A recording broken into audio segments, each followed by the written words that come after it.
Guys, जैसा कि हमने पिछले एपिसोड में देखा था कि मिस जून को यून ने एक जेट गिफ्ट किया था, जिस जेट की वजह से वो उसकी सिटी में आकर के कहीं भी घूम सकती थी। और फिर हम देख पाते हैं कि उस शॉप का वर्कर आकर के मिस जून को वो सारी मेडिसिन हर्ब्स दे देता है और मिस जून उसे पैसा दे करके वहाँ से चली जाती हैं। तभी यून का सर्वेंट यून से कहता है कि मास्टर, हमें तो इनका नाम पता चल गया, मगर हमें ये नहीं पता चला ये रहती कहाँ पे हैं।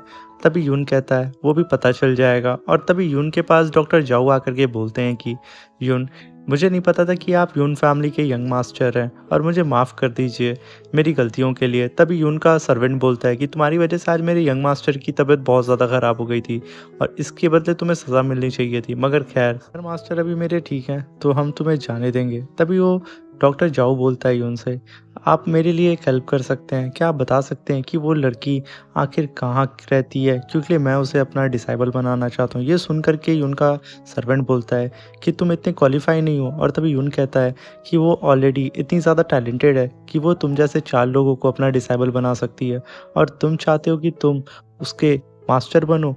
आखिर तुम किस दुनिया में जी रहे हो? ये बात सुन कर के डॉक्टर जाओ एकदम चुप हो जाते हैं और फिर यून अपने पास से एक लिस्ट निकालता है जो कि मिस जून ने उसे दी थी मेडिसिन हर्ब्स की। अपने सर्वेंट को देकर के बोलता है जाओ इस सारे हर्ब्स को खरीद करके ले आओ। और इस चीज़ को देख करके डॉक्टर जाओ तुरंत उस शॉप ऑनर के पास जाके बोलते हैं तुम किसी भी तरीके से जाकर पता करो वो सर्वेंट जो भी हर्ब्स खरीदता है वही सेम हर्ब्स मुझे भी चाहिए। ये बात सुन करके शॉप ऑनर बोलता है ओके मास्टर।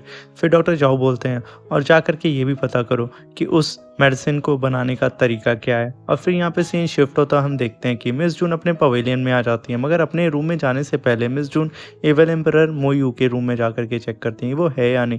तभी वो देखती हैं कि वो उस रूम में नहीं है और इस चीज़ को देख करके उनकी कैट कहती है लगता है वो यहाँ से चला गया है मास्टर।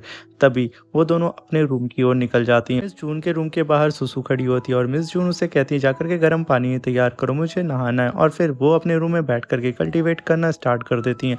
और कल्टीवेशन करके वो जैसे ही उठती है उनकी कैट उनके पास आकर के पूछती है कि मिस ये जो आपके पास डिवाइन बोतल है वो आखिर ये किस काम के लिए? तभी मिस जून बोलती हैं ये प्योरीफाइंग जेड लिक्विड है, इसकी वजह से मैं अपनी बॉडी और मेरेडियंस को हील कर सकती हूँ और अपनी बोन को और भी ज़्यादा मजबूत बना सकती हूँ, मगर इसके लिए मुझे डेली थोड़ा थोड़ा करके बात लेना होगा। मगर मुझे इस बात का भी ध्यान रखना है कि मेरी बॉडी बहुत ही ज़्यादा वीक है।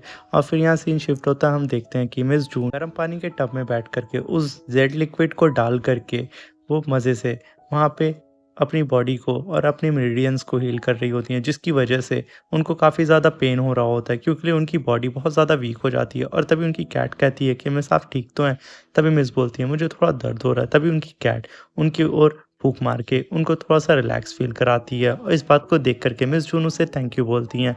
और फिर यहाँ पे मिस जून अपनी कल्टीवेशन कर चुकी होती हैं और उठ करके अपनी कैट से बोलती हैं कि मुझे पर डे कैसे भी करके कल्टीवेट करना होगा और मैं अगर रेगुलर कल्टीवेट करती हूँ 7 डेज़ तक तो मैं अपनी बॉडी को हील कर पाऊँगी। ये बोल करके मिस जून उस टब से बाहर निकल जाती हैं और अपने रूम के बाहर बैठ करके कल्टीवेशन स्टार्ट करती हैं और 7 दिन बीत जाते हैं। और तभी मिस जून के रूम के बाहर सुसु आकर के बताती है कि मिस जून क्वीन आई हुई हैं। और तभी मिस जून क्वीन सुसु को एक लात खींच करके मार देती हैं और अंदर आ जाती हैं। इस चीज़ को देख करके मिस जून अपने फिंगर से एनर्जी जनरेट करके मिस जून क्वीन के ऊपर मार देती हैं, जिसकी वजह से वो वहीं गिर जाती है और उसे काफ़ी ज़्यादा दर्द होता है। वो चिल्ला भी नहीं पाती क्योंकि उसकी ज़बान ऑलरेडी कट चुकी थी। तभी उसकी सर्वेंट पूछती है मिस आप ठीक तो हैं?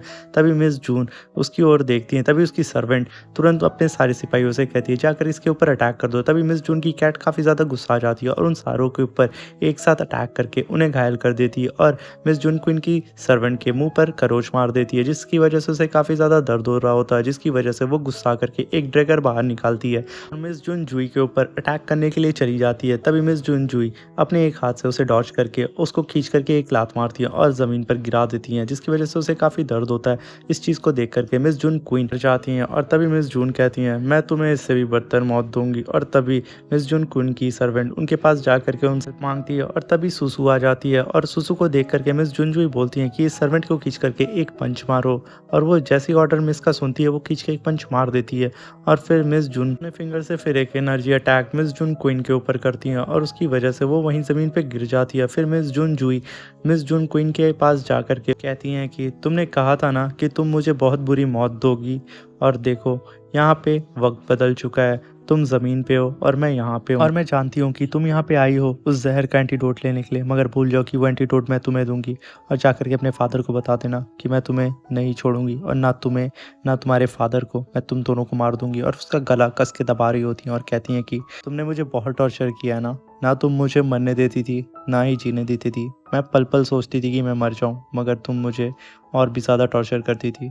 अब वक्त बदल चुका है और मैं बदला लूँगी। और तभी वो अपने पास से एक मैजिकल डैगर बाहर निकालती हैं और जून को इनके पेट में घोंप देती हैं। और इस डैगर की वजह से उसे इतना ज़्यादा पेन हो रहा होता है कि वो तड़प रही होती है। और ये मैजिकल डैगर होता है जिसकी वजह से ब्लड तो कम आता है, बट ये एक पॉइजन की तरह काम करता है। और तुम्हें पल पल ये डैगर तुम्हें तकलीफ़ देगा। जैसे जैसे इसका पॉइजन तुम्हारी बॉडी में फैलेगा वैसे वैसे तुम्हें तकलीफ़ होगी। तुम पल पल सोचोगी मरने के लिए, मगर तुम्हें मौत नसीब नहीं होगी। और तुम इस बात का ध्यान रखना कि मैं तुम्हें बहुत बुरी मौत दूंगी। और तभी मिस जून क्वीन चिल्लाती है, मगर उसकी आवाज़ नहीं निकलती है क्योंकि उसकी ऑलरेडी ज़बान कट चुकी होती है। और तभी मिस जून जुई उसके ऊपर चढ़ के कहती हैं, क्या हुआ, आवाज़ नहीं निकल रही है ना? अभी तो सिर्फ शुरुआत है, अभी तो मैंने तुम्हारी ज़बान काटी है। धीरे धीरे तुम्हारे पैर हाथ काट दूंगी और तुम्हें अपंग बनाकर ज़मीन पे कीड़ों की तरह चलाऊंगी और तुम्हारे गले में रस्सी बांध करके पूरे शहर में घुमाऊंगी। और तभी मिस जूनजुई अपनी सर्वेंट से कहती हैं, सुसु से, ले जाओ इसको और तियांग के मेंशन के बाहर फेंक देना। और फिर अपने मैजिक से उन सारे सर्वेंट की बॉडी को गायब कर देती हैं। और तभी उनकी कैट उन सर्वेंट की एक पोटली को खोलती है जिसमें से स्पिरिट स्टोन निकलता है। और वो कहती है, मास्टर, इस स्पिरिट स्टोन से आप कल्टीवेट करेंगे तो आपकी कल्टीवेशन बहुत तेज़ी से होगी। और यहीं पे हमारा ये एपिसोड ख़त्म हो जाता है। अब मिलते हैं इसके नेक्स्ट एपिसोड में। Thank you, bye bye.